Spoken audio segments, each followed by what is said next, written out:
Hello everyone, I'm nottingham and this is Blue Lines TV, and today I'm bringing another Predict at 11.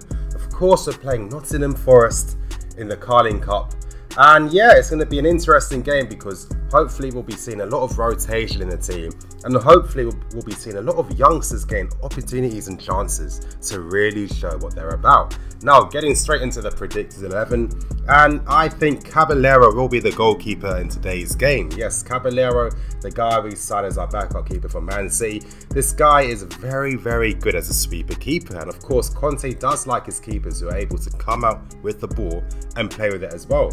And Caballero is very comfortable at leaving his lines and really pushing out, and he's one of the best goalkeepers on the ball in the Premier League, in my opinion. So it's going to be good to have good backup like him. Now, moving on to the defence, and this is going to be pretty interesting. Yes, of course, Luiz has been suspended. He starts a suspension in this game, so Christensen will be playing in the middle. And I have to say, other than David Luiz, Christensen to me has been the second most impressive defender in the Chelsea team. And he's kind of lucky that with all these suspensions that's been happening recently, he's been able to get some game opportunity. Now, this guy is incredible on the ball. He just is.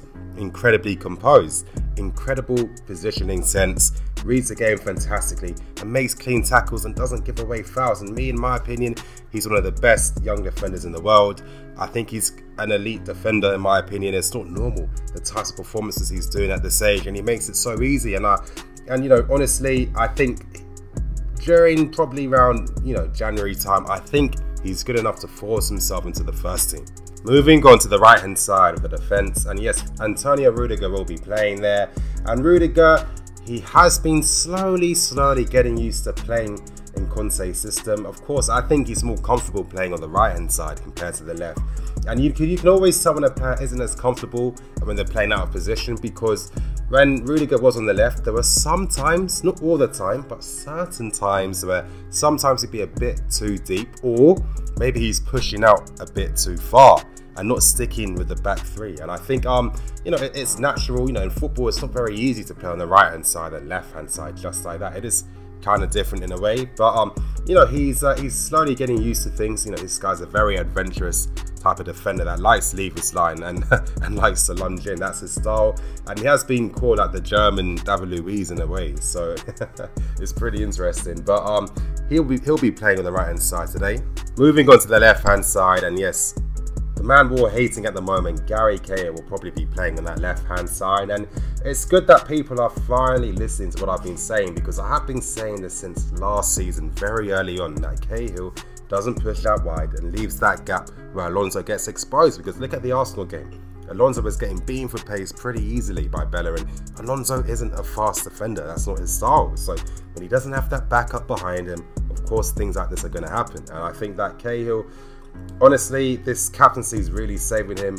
I hope as the season goes on, Conte isn't just gonna, you know, rely on this favoritism that we all know that Conte does, because really I don't see any real benefit that Cahill really brings to the back three. Honestly, he has to be very good at playing out. He never does that. Well, he's good in the air. He's not amazing. He's decent. We've got a lot of guys who are good in the air.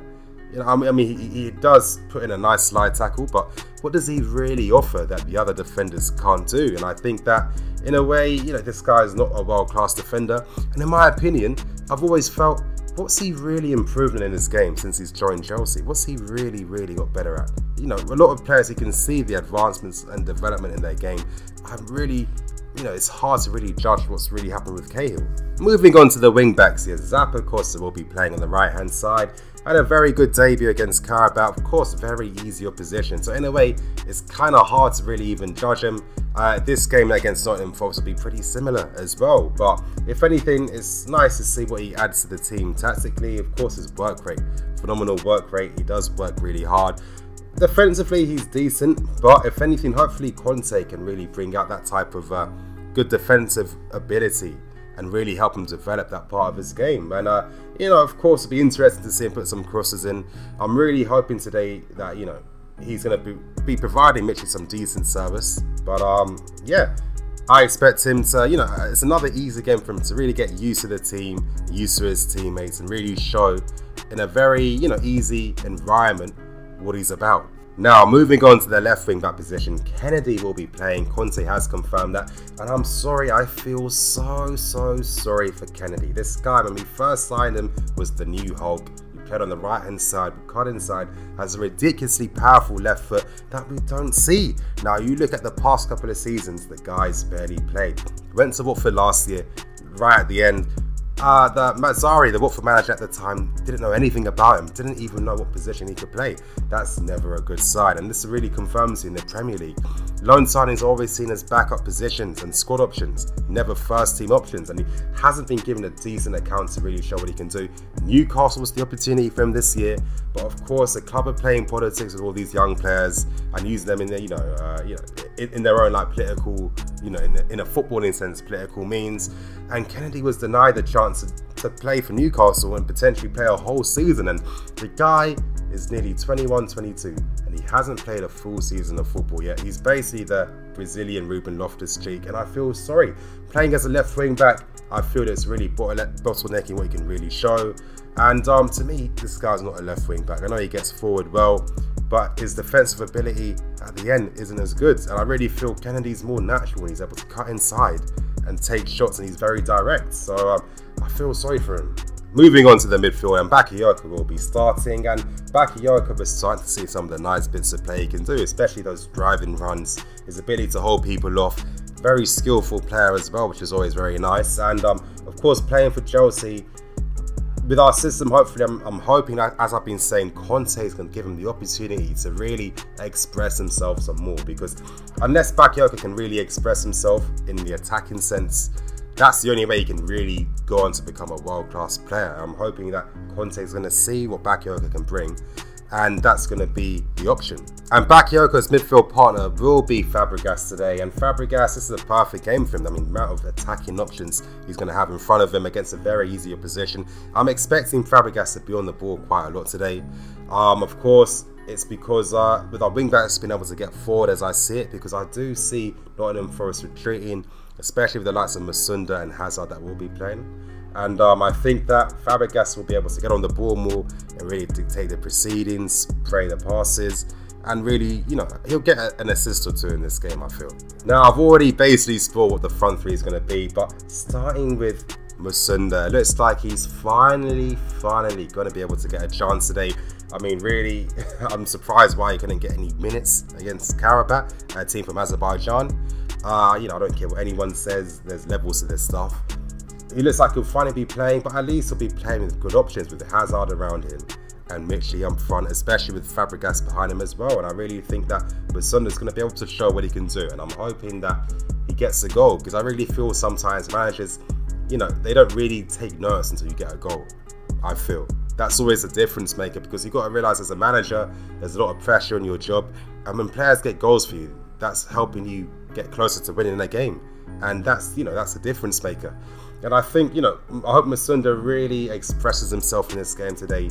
I mean, he will, but I'm hoping that he'll try and take shots, because we've seen him in his training sessions and he's really been improving on his shooting technique. And I'm hoping today he's going to be showing what he's been improving on and working on in training.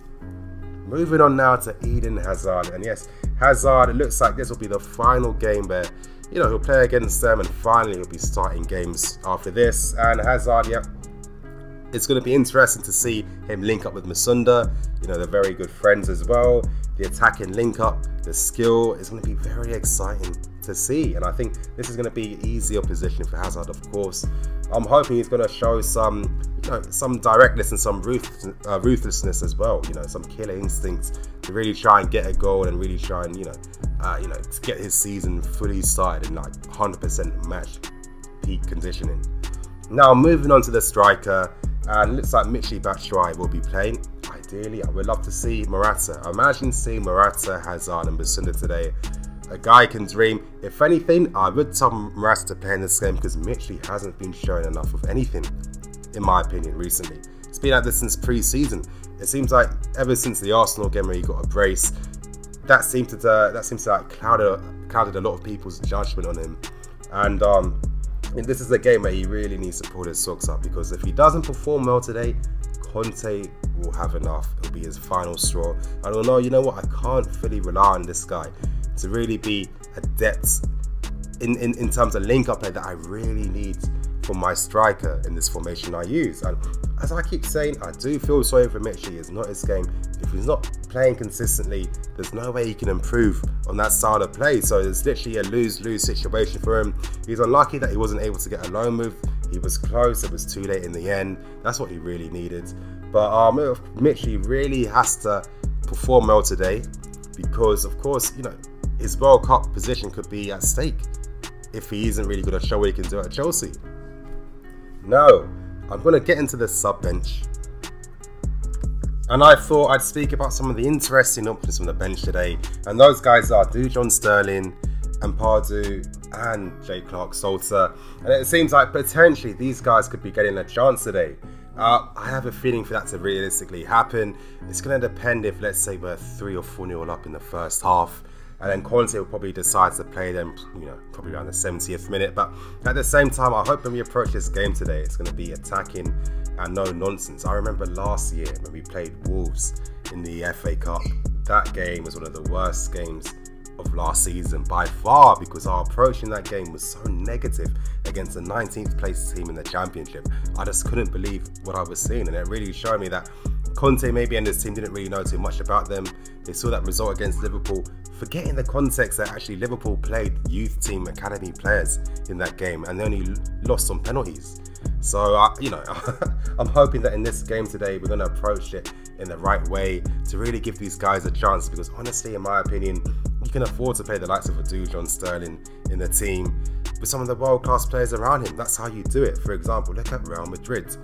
They've brought in young Spanish guys, they're bringing in young guys as well, like you know, the guy they signed from Real Betis and you know, Hernandez and players of that ilk. And these guys, they play with world-class players, so they slowly improve, they play with better quality around them, and they're very smart, because there's going to be a time the likes of Benzema and Ronaldo won't be there. But then Asensio and the rest will be much better players by that time, because they've been playing with world-class players with them, and then they're going to keep that solidity, and they're not going to be in any forms of transition going forward. And I think that Chelsea, this is really the easiest method we should be doing. In my opinion, I don't understand why Zappacosta isn't playing on the left and Dujon Sterling playing on the right. I really think you can afford to do that. Kennedy to me isn't a wing back. I don't understand why he gets game time given to him there. I think a Dujon Sterling playing on his natural side will be much better. And if anything, I'm really hoping Conte isn't going to do something negative, like when Dujon Sterling comes on, he's coming on to replace Kennedy. And if that does happen, I'm hoping that means Zappacosta will move to the left. Same thing for Jay Clark-Salter. I hope that he's going to be playing on the left in his natural position, and Pardew playing as well. And you know, I'm just hoping that they're going to get a fair chance to really express himself, because when you look at last season, the likes of Aina, Ruben Loftus-Cheek, etc, when these guys were given game time, they weren't given game time in their natural position, so they can never really give a fair account of what they could bring to the team, and there was always a bottleneck in that regard. So I'm hoping if these guys get game time tonight, it's in the right positions. Now anyway, you guys, that's going to end today's Predict That 11. Thank you for watching. Of course, sorry for the video how it is. I've got really terrible internet connection here. You have to bear with me. I'm trying my best. This was supposed to come out last night, but I'm struggling to send files to Harrison, the video editor, which is really annoying. But anyway, you guys, bear with me. There'll be a match review coming later today by my friend Ollie. Will be helping me out, because unfortunately, I might not be able to watch the game because it's on too late and I've got a flight the next morning, so it's going to be very hard. But anyway, you guys, thank you for watching today's video. I'm nottingham FC. This is CWANless TV, signing out.